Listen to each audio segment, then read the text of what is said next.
College ही और अपनी team की सभी लड़कियों को बहुत ज्यादा टीज किया करती थी, तंग किया करती थी और कोई भी उसकी शिकायत नहीं करता था, क्योंकि बुज़ाबा ने सबको बताया हुआ था कि टीचर्स उसे बहुत ज्यादा पसंद करते हैं और टीचर्स उसके अलावा किसी की बात भी नहीं सुनेंगे। खैर ऐसे ही टाइम गुजरता रहता है और इस स्कूल में एक नया एडमिशन आ जाता है जिन नाम की लड़की का, जिन ने बुज़ाबा की क्लास के अंदर एडमिशन लिया था और जिन की पहली दोस्त ऑर्न बनती है। ऑर्न और ऑर्न का ग्रुप उसे समझाता है कि तुम पूरे स्कूल के साथ फ्रेंडली रहना, बस बुज़ाबा से थोड़ा फासला बना कर रखना। वही अजीब है, सबके साथ पंगे लेती है, इश्यूज बनाती है और टीचर्स भी उसे कुछ नहीं कहते क्योंकि वो टीचर्स की फेवरेट है। बाकी पूरे स्कूल के लोग काफी अच्छे और फ्रेंडली है। इन्हीं बातों के दौरान इनके ही टेबल पर एक और लड़की आ जाती है जिसका नाम था होंग। ये और जिन पहले एक ही स्कूल में पढ़ते थे और अब वो यहाँ पर जिन को देखकर काफी ज्यादा खुश थी। वो इन लोगों को बताती है कि हमारे स्कूल में पहले भी बुज़ाबा जैसी एक लड़की थी, सब उससे डरते थे, लेकिन फिर एक दिन हम दोनों ने फैसला किया कि हम उसे सबक सिखाएंगे। हम दोनों ने उसे ऐसा सबक सिखाया कि आइंदा के बाद उस लड़की ने किसी को भी तंग नहीं किया। ये सुनते हुए ऑर्न को लगता है कि जिन और होंग मिलकर बुज़ाबा का भी मुकाबला कर सकते हैं। इधर ये लोग बातें ही कर रहे थे कि पास की टेबल से बुज़ाबा ने होंग को आवाज दे दी। वो उसे तंग करने और चिढ़ाने लगी थी और ये देखकर जिन को काफी गुस्सा आने लगा था कि अजीब लड़की है, खुद ही से लोगों से पंगे लेकर उन्हें तंग कर रही है। वो उसे मजा चखाने का ठान लेती है। बुज़ाबा जब बास्केटबॉल स्टेडियम के अंदर होती है तो वो जिन के ग्रुप की एक और लड़की को तंग करती है और यहाँ पर जिन का गुस्सा और भी ज्यादा बढ़ जाता है और वो बुज़ाबा से कहती है, अगर तुम इतनी ही कूल बनती हो तो लोगों को तंग करके अपने आप को मनाना छोड़कर मुझे हरा कर दिखाओ ताकि सारे मान जाएं कि तुम बहुत ही कूल हो। बुज़ाबा की तो अना पर बनाई थी, वो जिन का ये चैलेंज एक्सेप्ट कर लेती है। इन दोनों के दरमियान में मैच होता है और जिन ये मैच जीत जाती है, जिसकी वजह से बुज़ाबा की काफी बेइज्जती होती है। अपनी हार का गुस्सा वो जिन के ऊपर ही उतारने की कोशिश करती है और जैसे ही उसे मारने के लिए आती है तो यहाँ पर कोच आ जाते हैं और बुज़ाबा को लेकर यहाँ से चले जाते हैं। फिर ये लोग दोबारा मैच में इकट्ठे होते हैं और जिन इन सबसे सवाल करती है, कभी तुम लोगों ने ये सोचने की कोशिश की कि बुज़ाबा ये सब करती क्यों है? लड़कियां बताती हैं क्योंकि बुज़ाबा हमसे सीनियर थी, फेल होकर वो दोबारा हमारे साथ आ गई, इसीलिए वो अपना गुस्सा हमें तंग कर निकालती है। क्लास में क्योंकि अच्छा परफॉर्म करती है तो टीचर्स उसे पसंद करते हैं, इसीलिए हम उसे कुछ कह नहीं पाते। इस टाइम ये लोग खाना खा रहे थे। खाना खाते हुए जिनके कपड़ों पर कुछ गिर जाता है, जिसे जब वो साफ करने के लिए जाती है तो उसकी टक्कर हो जाती है गुन नाम के एक लड़के से, जिनके साथ वो काफी फ्रैंक होने की कोशिश करता है। लेकिन तभी पीछे से जिनकी दोस्तें आकर उसे बता देती हैं कि इससे बात मत करना, अगर बुज़ाबा को पता चल गया तो वो तुम्हारे पीछे पड़ जाएगी, क्योंकि गुन उसका दोस्त है। जिन तो अपनी फ्रेंड की बात मान लेती है, लेकिन कुछ दिन बाद गुन खुद ही जिन से कांटेक्ट करता है क्योंकि उसे जिन अच्छी लगने लगी थी। जिन भी उससे बातें करने लग जाती है और ऐसे उनके दरमियान में दोस्ती हो जाती है। दिन ऐसे ही गुजरते रहते हैं और एक दिन स्कूल में एक बहुत बड़ा चेंज आ जाता है। बुज़ाबा जिन को बुलाकर कहती है, आज से हम दोनों नहीं लड़ेंगे, मैं अपने काम से काम रखूंगी, तुम्हारी दोस्तों को तंग नहीं करूंगी और तुम अपने काम से काम रखोगी, मेरे मामले में टांग नहीं अड़ाओगी। जिन मान जाती है, जिसके बाद बुज़ाबा उसे अपने साथ एकेडमी चलने को कहती है जहाँ पर वो छोटे बच्चों को पढ़ाया करती थी। जिन उससे कहती है, तुम अपने फ्रेंड गुन को ले जाओ ना, पर बुज़ाबा कहती है, नहीं उसे नहीं लेकर जाऊंगी, वो आजकल किसी लड़की से बात कर रहा है। ये सुनकर जिन गिल्ट में आ जाती है क्योंकि ये लड़की जिन ही थी जिससे गुन बातें करता था। इसी गिल्ट में कि वो भी बुज़ाबा को धोखा दे रही है, वो बुज़ाबा के साथ जाने के लिए तैयार हो जाती है, पर पता चलता है कि बुज़ाबा तो बस उसे तंग करने के लिए ये सब कर रही थी। वो उसे अपने साथ क्लास में ले जाती है और अपने दोस्तों के साथ मिलकर उसका बहुत मजाक उड़ाती है। इस बदतमीजी के लिए जिनको इतना गुस्सा आता है कि वो टीचर्स को बताने का फैसला करती है, पर बुज़ाबा उसे कहती है, जिस मर्जी को बता लो, कोई फर्क नहीं पड़ने वाला। इस टाइम गुन उसे कॉल करके समझाता है कि तुम बुज़ाबा से दूर रहो, सब कुछ ठीक हो जाएगा खुद ही। दूसरी तरफ बुज़ाबा को भी सबूत मिल जाते हैं कि गुन किसी लड़की से बात कर रहा था। ये सबूत ले जाकर वो गुन को दिखाती है और ऐसे गुन और बुज़ाबा के दरमियान में लड़ाई शुरू हो जाती है। गुन को तो अभी ब्रेकअप करने का बस मौका चाहिए था, क्योंकि वो पहले ही बुज़ाबा से तंग आ चुका था, इसीलिए वो ब्रेकअप कर लेता है। इस चीज से बुज़ाबा को इतना गुस्सा आ जाता है कि वो गुन को ही पीटने लग जाती है और कोच आकर बुज़ाबा को रोक लेते हैं। बुज़ाबा की भी सच्चाई सभी लोगों के सामने आ जाती है कि वो अच्छी लड़की नहीं है बल्कि एग्रेसिव है। इसी वजह से स्कूल मैनेजमेंट भी ये फैसला करती है कि बुज़ाबा को स्कूल से निकाल दिया जाएगा और इस चीज का गुस्सा बुज़ाबा को और ज्यादा आ जाता है। पूरा स्कूल इस डर में था कि जाने से पहले बुज़ाबा कुछ बड़ा ना कर जाए जिससे उन सब के लिए मुसीबत खड़ी हो। अगला दिन भी हो जाता है, स्कूल में कुछ भी नहीं होता और जब बच्चों को भी ये पता चलता है कि फाइनली बुज़ाबा ने स्कूल छोड़ दिया है तो सब बच्चे बहुत ज्यादा खुश होते हैं। लेकिन उनकी सारी खुशी अचानक से हैरत और गम में तब बदल जाती है जब उन्हें पता चलता है कि बुसाबा ने सुसाइड कर ली थी। सभी लोगों को लगा कि बुसाबा अपनी बेइज्जती बर्दाश्त नहीं कर पाई, इसीलिए उसने अपने आप को मार दिया। बुसाबा का फ्यूनरल रखा जाता है और स्कूल के काफ़ी सारे बच्चे और जिनका पूरा ग्रुप भी उसके फ्यूनरल पर जाता है। जबकि दूसरी तरफ हमें दिखाया जाता है कि दूर कहीं कोई इंसान एक रिचुअल कर रहा था। सीन्स दोबारा बुसाबा के फ्यूनरल का दिखाया जाता है, जहाँ पर एकदम से बुसाबा का कॉफिन खुल जाता है और अंदाजा होता है कि जो भी रिचुअल कर रहा था वो बुसाबा की रूह को जगाने के लिए कर रहा था।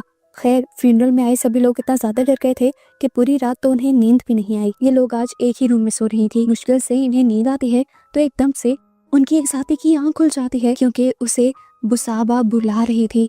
एकदम से चेयर भी उसकी तरफ मुड़ती है जैसे उसके ऊपर बुसाबा बैठी हुई हो, और वो लड़की चिल्लाने लग जाती है। ये तीनों लड़कियां उसे काम डाउन करती हैं और दोबारा सुला देती हैं, ये कहते हुए कि बुसाबा यहाँ नहीं आ सकती, वो मर चुकी है। खैर, अगले दिन ये लोग स्कूल में चले जाते हैं और बास्केटबॉल ग्राउंड में जाकर इन्हें पता चलता है कि वहाँ किसी ने बहुत सारा कचरा फैला दिया था। देखने पर पता चला कि ये कचरा काले जादू का सामान था। इस सारे सामान को साफ करने से पहले स्वीपर भी बहुत ज्यादा डर रही थी, क्योंकि काले जादू के इस सामान के जरिए किसी भी सोल को बुलाने का काम किया जाता है। स्वीपर की बात सुनकर ये चारों लड़कियां बहुत ज्यादा डर जाती हैं, लेकिन खैर इन लोगों का प्रैक्टिस का टाइम हो गया था तो ये लोग प्रैक्टिस करना शुरू कर देती हैं। खेलते हुए ही जिनकी एक दोस्त को बुसाबा की सोल दिख जाती है और ये देखकर वो इतना डर जाती है कि यहाँ तक के बेहोश हो जाती है। होश में आने पर वो यही बात सबको बताती है कि मैंने बुसाबा की सोल को देखा है, और अब ये सब समझ जाते हैं कि किसी ने तो वो रिचुअल किया है और इस रिचुअल के जरिए बुसाबा की ही सोल को जिंदा किया गया है, यानी इस दुनिया में लाया गया है। इन सब की बातों के दौरान अचानक से वो स्वीपर पता नहीं कहां से इनके सामने आ जाती है और अजीबोगरीब हरकतें करने लग जाते हैं, जिससे इन चारों लड़कियों को कंफर्म हो जाता है कि उस लड़की की बॉडी के अंदर जरूर बुसाबा की सोल आ चुकी है। जिसके बाद अब वो स्वीपर इन सब लोगों के सामने आकर कहती है, हाँ मैं हूँ बुसाबा और मैं तुम चारों से अपना बदला लेने के लिए आई हूँ। अब मैं तुम चारों को जिंदा नहीं छोड़ूंगी। ये चारों बहुत ज्यादा डर चुकी थी, इसीलिए जिन जल्दी से अपने मोबाइल की लाइट ऑन करते हुए उस सोल को यहाँ से भगाने की कोशिश करती है, और सच में वो सोल यानी बुसाबा स्वीपर की बॉडी को छोड़ भी जाती है। चारों लड़कियां डरती हुई गुन के पास जाती हैं और उसे सारी कहानी बताती हैं। गुन इन चारों को एक शेमन के पास ले जाता है। शेमन चेक करके बताते हैं कि तुम लोगों का शक बिल्कुल ठीक है, तुम्हारे आसपास एक सोल मंडला रही है जिसे ब्लैक मैजिक यानी काले जादू के जरिए दुनिया में बुलाया गया है। इस सोल को अपना बदला लेने के मकसद से बुलाया गया है, और अगर 3 दिन के अंदर अंदर उसे वापस ना भेजा गया तो वो यहाँ पर तबाही फैला देगी, हर उस इंसान को मार डालेगी जिसने उसके साथ कुछ बुरा किया था। ये लड़कियां पूछती हैं कि उस सोल को वापस भगाने का तरीका क्या है। वो बताता है कि सबसे पहले तुम्हें पता लगाना होगा कि उसकी सोल को बुलाया किसने है। एक बार तुम्हें ये पता चल जाए तो तुम उस इंसान के काले जादू के सामान को जला देना जिसके जरिए उस सोल को यहाँ पर बुलाया गया है, जिसके जरिए वो सोल यानी आत्मा यहाँ से चली जाएगी। शेमन उन्हें एक डैगर भी देते हैं जो सोल को मारने में इनकी मदद कर सकता था। इससे पहले कि शेमन और भी कुछ बता पाते, यहाँ पर बुसाबा की सोल आकर शेमन के ऊपर ही हमला कर देती है, जिसके बाद ये पांचों डर कर यहाँ से चले जाते हैं। अगले दिन से ही जिन अब अपने मकसद में लग गई थी। उसे उस आदमी को ढूंढना था जिसने बुसाबा की सोल को जगाया था। हिंट जानने के लिए वो बुसाबा के रूम में जाती है तो अंदर उसका सामना बुसाबा की सोल से ही हो जाता है, जो उसे गिराते हुए कहती है, तुम सबने मिलकर मुझे मारा था ना, अब देखना मैं अपना बदला लेकर रहूंगी तुम सबसे। बस एक दिन की बात रह गई है, कल को मैं तुम सबको चुन चुन कर मार दूंगी। इस दौरान जिन ने अपने हाथ में वो डैगर पकड़ा हुआ था और उससे वो बुसाबा की सोल को ढूंढकर मारने की कोशिश कर रही थी, लेकिन बुसाबा की सोल उनके सामने आती ही नहीं। थोड़ी देर बाद हमें सारे ही स्टूडेंट्स को एग्जाम हॉल में दिखाया जाता है। सभी जब एग्जाम दे रहे थे तभी अचानक से बुसाबा की सोल अपने क्लास के अंदर आ जाती है और सभी बच्चों को अचानक दिखाई भी देने लगती है। बच्चे पैनिक हो जाते हैं और भागते हुए ग्राउंड में आ जाते हैं। टीचर्स उन्हें संभालने की कोशिश भी करते हैं और कहते हैं कि भूत प्रेत कुछ नहीं होते, आप लोगों के सर पे जरूर एग्जाम की टेंशन है, इसी वजह से ऐसी चीजें नजर आ रही होंगी। लेकिन बुसाबा तो उसी प्रोफेसर के अंदर आ जाती है और सबको बताती है, मैं किसी का भरम नहीं हूँ, मैं यहाँ पर सच में हूँ, मैं यहाँ बदला लेने आई हूँ और बदला लेकर ही जाऊंगी।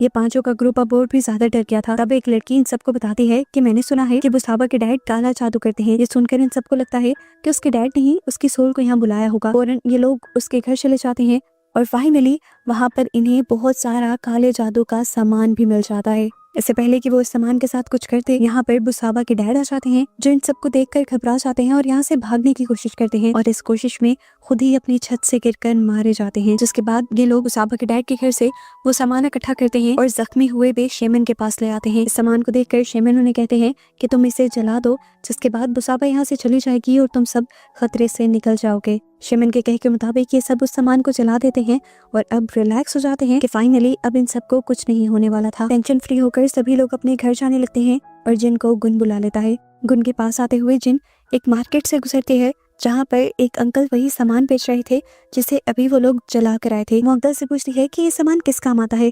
अंकल बताते हैं कि ये सामान काले जादू को तोड़ने के काम आता है और ये सुनकर उसका डर बढ़ जाता है। वो समझ जाती है कि उनके ऊपर से खतरा टला नहीं है। उसे ये भी पता चल जाता है कि बुसाबा के डैड खुद भी इस जादू को तोड़ने की कोशिश कर रहे थे और इन्होंने तो और भी गड़बड़ी कर दी। अब 12 बज जाते हैं। जिनको ये बात कंफर्म हो जाती है कि बुसाबा अब इस दुनिया से गई नहीं थी। सवाल उसके जहन में ये भी चल रहा था कि आखिर बुसाबा को इस दुनिया में बुलाने वाला था कौन। अगर उसके बाबा ने उसे नहीं बुलाया था तो वो डर चुकी थी। जबकि 12 बजने के बाद हम देखते हैं कि बुसाबा ने अपनी तबाही फैलाना शुरू कर दी थी। उसने सबसे पहले उस शेमन को तड़पा कर मारा जिसको वो पहले बुरी तरह जख्मी कर चुकी थी। जिसके बाद बुसाबा जाती है अपनी दूसरी दोस्त के पास और उसको भी तड़पा कर मार देती है और अगला शिकार बुसाबा बनाती है अब गुन को अपनी गाड़ी में अपने पीछे कोई महसूस होता है, लेकिन वो समझ नहीं पाता कि ये कौन था। डरते हुए वो यहाँ से बाहर निकलने की कोशिश करता है और जिन भी गाड़ी खोलने की बहुत कोशिश करती है, पर जिन गुन को गाड़ी से बाहर निकालने में कामयाब नहीं होती। बुसाबा अपने आप को गुन को रिवील कर देती है और गुन डर जाता है, अपने होशो हवास खो बैठता है। बुसाबा उसकी गाड़ी को अपने कंट्रोल में ले लेती है और उसका एक्सीडेंट करके उसे मार देती है। और अब बचे थे 3 लोग। जिन भी अब डरी हुई थी क्योंकि उसे लग रहा था कि अगला शिकार वो बनेगी या उसकी दोस्तें। वो अपने दोस्तों को ढूंढने लग जाती है, लेकिन यहाँ हम देखते हैं उसकी दोस्तें पहले ही बास्केटबॉल ग्राउंड में बैठकर प्रेयर कर रही थी और अपनी साथी से कहती है कि हमें बाकी सबको भी बुला लेना चाहिए, पर वो बताती है कि बाकी सब मारे जा चुके हैं, हम दोनों ही बचे हैं और अब हमें बुसाबा की सोल की आज़ादी के लिए प्रे करनी होगी। और हैरान हो जाते हैं कि ये लड़की क्या कह रही थी। वो कहती है मैंने गलत तो नहीं कहा, उन सब के साथ होना भी ही चाहिए था। याद नहीं क्या कि तुम लोगों ने उस रात बुसाबा के साथ क्या किया था। सीन्स फ्लैशबैक में जाते हैं और हमें दिखाया जाता है एक बड़ा ट्विस्ट कि बुसाबा ने सुसाइड नहीं की थी बल्कि उसे मारा गया था। जिस दिन उसे स्कूल से निकाला गया था उसे बहुत ज्यादा गुस्सा आ रहा था। वो इस सब का जिम्मेदार जिन को समझ रही थी। उसके सर पर तो जैसे कोई भूत सवार था। वो जिन को मारने के लिए उसकी तरफ बढ़ती है तो जिन बचाव में उसे धक्का दे देती है। बुसाबा जाकर रेलिंग से टकराती है और उसका सर फटने पर उसकी मौत हो जाती है। जब इन सबको पता चलता है कि बुसाबा मर गई तो ये सारे पैनिक हो जाते हैं। ये सारे बच्चे इसलिए भी डर गए थे कि इन्हें अब मर्डरर समझ लिया जाएगा। अपने इसी सच को छुपाने के लिए ये लोग प्लान करते हुए एक वीडियो बनाते हैं जिसमें ये जाहिर हो रहा था कि बुसाबा ने सुसाइड, जिस वीडियो की वजह से ये सारे बुसाबा के मर्डर के इल्जाम से बच गए थे। अब ऑर्न होंग से कहते हैं तुम हमारे दोस्त हो, उसके बावजूद तुम बुसाबा के साथ क्यों दे रही हो। होंग कहती है क्योंकि मैं बुसाबा को पसंद करती थी, तुम लोगों को ये बात नहीं पता थी और तुम लोगों ने बुसाबा को मार दिया, जिससे मुझे बहुत दुख हुआ और मैंने ही बुसाबा की सोल को अब इस दुनिया में बुलाया है ताकि वो तुम सब से अपना बदला ले सके। हॉर्न अब ऑर्न को भी मारने लगती है बुसाबा के लिए और इसी टाइम यहाँ पर बुसाबा भी आ जाती है। जिन अपनी दोस्त को बचाने की भी कोशिश करती है पर वो नहीं बचा पाती और तब बुसाबा उसे कहती है तुम्हें क्या लगता है मैं तुम्हें छोड़ दूंगी या आसानी से मार दूंगी। ऐसा नहीं होगा जिन, तुम्हारे से तो मैं अच्छा बदला लूंगी। मैं अब तुम्हें मारकर तुम्हारी बॉडी के अंदर जिंदा रहूंगी, अपनी लाइफ जीऊंगी जो जीने का मुझे हक था और आखिर तुम मारी जाओगी।